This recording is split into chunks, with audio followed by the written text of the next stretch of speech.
The size of the pancreas is about 15 centimeters, the body being 2 to 2.5 centimeters, the head 2 to 3 centimeters, the neck 1.5 to 2.5 centimeters, and the tail 1 to 2 centimeters. Sonographers evaluate the size, outline, and texture of the pancreas to determine enlargement. The pancreas decreases in size with age, and it appears larger in children. The pancreas is located deep in the epigastrium. It is behind the stomach, in between the spleen and the duodenum. The pancreas is a retroperitoneal organ. You can visualize the position of the pancreas by trying this. Touch the thumb and pinky finger of your right hand together, keeping the other 3 fingers together and straight. Then, place your hand in the center of your belly, just below your lower ribs, with your fingers pointing to the left. Your hand will be at the approximate level of your pancreas.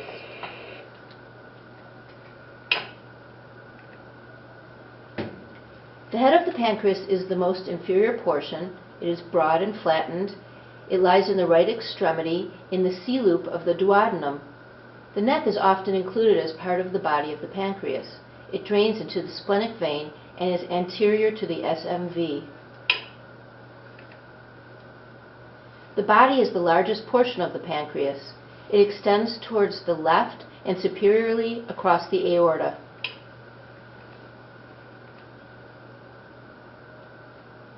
The tail of the pancreas is the most superior and posterior portion. It begins in the left lateral border of the aorta and extends towards the splenic hilum. The uncinate process is the small curved tip that emerges from the lower part of the head. It projects inferiorly and medially posterior to the duodenum. You are looking at a picture of the whole digestive and urinary system. Let's remove the greater omentum to see the pancreas more closely. Now let's remove the transverse colon. We are starting to see the pancreas tucked within the duodenum. Let's remove the lesser omentum. Now we remove the duodenum and the small intestines. We can see the duodenum and the stomach are anterior to the pancreas.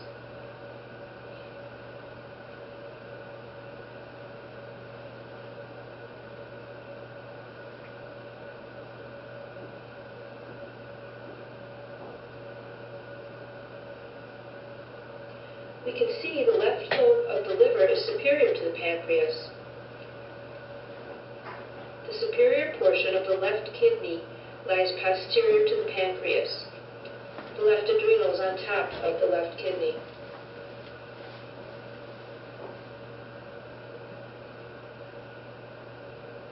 Again, the stomach and the duodenum are anterior to the pancreas, with the duodenum making a C around the head of the pancreas.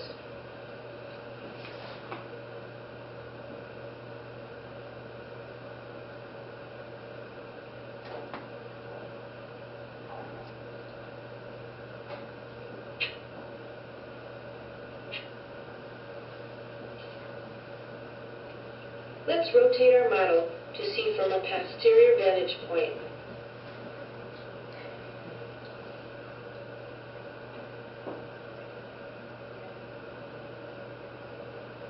We can remove the vertebral column and the ribs.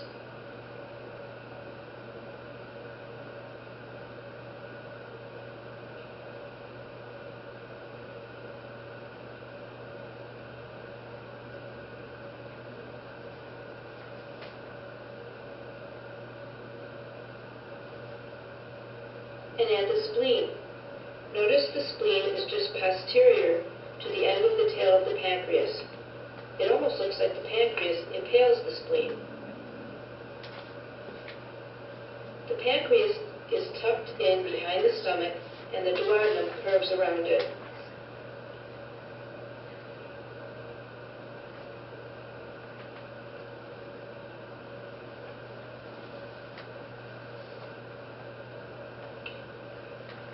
We hope these visual images help you to envision how the pancreas lies with relation to the structures around it.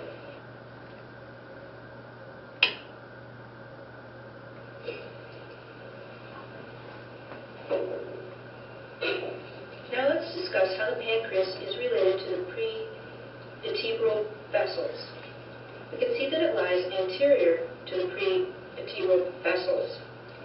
The portal venous system is at the posterior border of the pancreas. The main portal vein is at the posterior border to the head of the pancreas.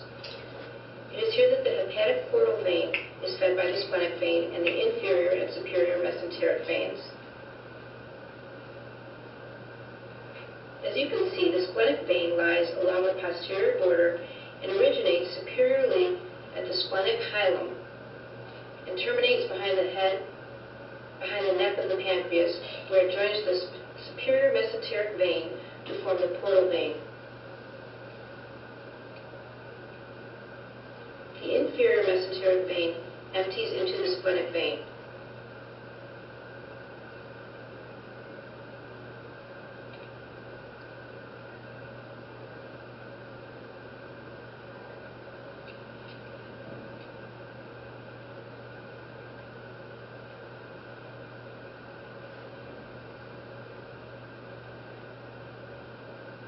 The splenic artery originates superiorly and courses along the anterior border of the body and tail of the pancreas.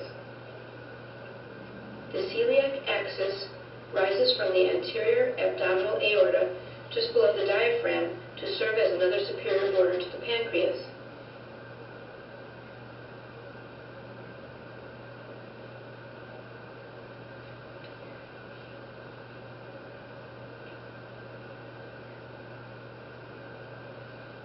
At this same level, the aorta and the IVF, shown here, lie posterior to the gland.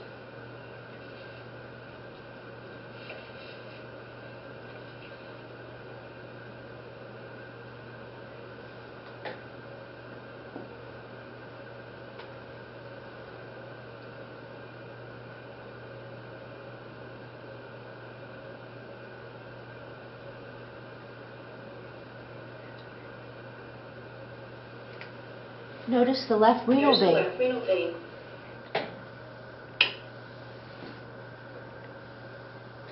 The duct of Wirsing is also known as the major pancreatic duct. It is the major excretory duct of the pancreas by which pancreatic juice is secreted in the duodenum. After running its length, the duct combines with the bile duct to enter the duodenum at the sphincter of Oddi. The duct of Santorini is also called the accessory duct. It connects straight to the duodenum at the minor duodenal papilla. Only a percentage of the population has this duct. Both pancreatic ducts are surrounded in smooth muscle, making its job easier, which is to discharge bicarbonates and help break down food in the duodenum. Bicarbonates are a vital component of the pH buffering system, maintaining acid-base homeostasis. It neutralizes chyme entering the duodenum from the stomach.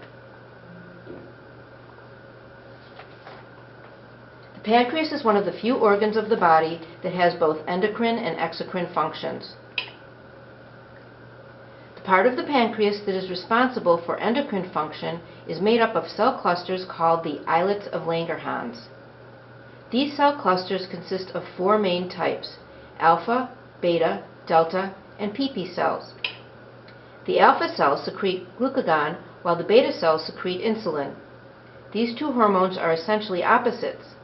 Glucagon increases glucose levels in the blood when there is not enough by causing the liver to convert stored glucagon into glucose and thereby releasing it into the bloodstream.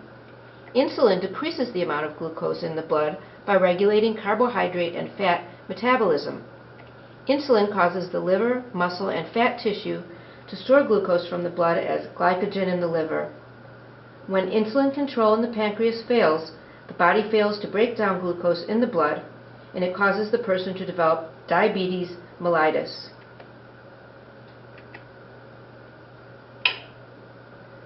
Delta cells secrete somatostatin, which is also known as growth hormone inhibiting hormone, GHIH, and somatotropin release inhibiting factor, SRIF.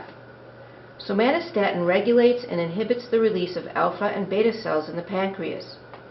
It also suppresses the exocrine secretion action of the pancreas. PP cell secretions pancreatic polypeptide, which releases mostly in the head of the pancreas. It self-regulates the endocrine and exocrine secretions of the pancreas. Its secretion is increased after a protein meal, fasting, exercising, or acute hypoglycemia, low blood sugar, and is decreased by somatostatin and intravenous glucose. Exocrine function is performed by the acini cells of the pancreas. Acini cells are sac-like clusters connected by small ducts to larger excretory ducts. The acini cells produce up to 2 liters of pancreatic juice per day. The excretory ducts deliver secretions into the duodenum, which are essential for normal intestinal digestion and absorption of food. The chyme in the duodenum stimulates hormones. These hormones are gastrin, cholecystokinin, acetylcholine, and secretin. The pancreatic juice consists of enzymes which aid in digestive actions. The lipase digests fats, the amylase digests carbohydrates, the trypsin, chymotrypsin, carboxypeptidase digests protein, nucleases digest nucleic acids, and sodium bicarbonate digests hydrochloric acids.